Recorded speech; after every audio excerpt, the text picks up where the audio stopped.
It's clearly a busy summer for Chinese diplomacy, Panda. We've just seen U.S. Secretary of State Antony Blinken visit the country, and now China is welcoming 4 leaders from Barbados, Mongolia, New Zealand, and Vietnam, all on official visit to China. And they will also attend the Summer Davos Forum in Tianjin, as you mentioned earlier, a city just outside Beijing. And according to Chinese Foreign Ministry spokeswoman Mao Ning, the 4 are all important cooperation partners with Beijing, and all sides hope to further mutual trust and expand cooperation across various fields. Specifically for New Zealand, over the course of more than half a century, relations between the two sides have enjoyed sound and steady growth, and today China remains the country's biggest trading partner. From the beginning of 2023 up until March, exports to China made up 23% of New Zealand's total goods and service exports. And Prime Minister Chris Hipkins has also stressed how critical China is to New Zealand's economic recovery post-COVID.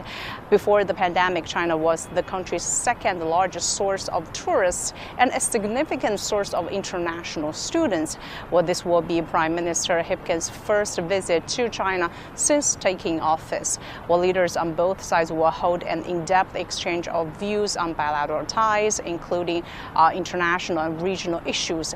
Beijing hopes the visit will be an opportunity to enhance mutual trust and further deepen their comprehensive strategic partnership to the benefit of both countries and especially to the peoples. And in terms of Vietnam, a socialist neighbor of China, the General Secretary of Vietnam was among the first state leaders to visit Beijing right after China concluded the 20th National Congress of the CPC last year. Well, high-level exchanges are frequent, and this time around, cooperation under the Belt and Road Initiative will definitely top the agenda. The hope is that to enhance connectivity and stabilize industrial and supply chains.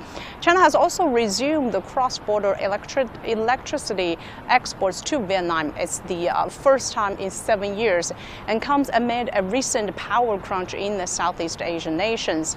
And China-Vietnam trade in the first 5 months of 2023 reached 17 billion US dollars, according to Chinese customs data, a year-on-year increase of 4.8%.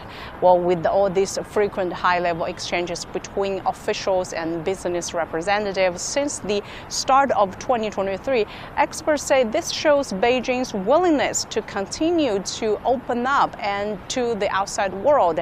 And of course, China remains one of the major driving forces behind global economic integration.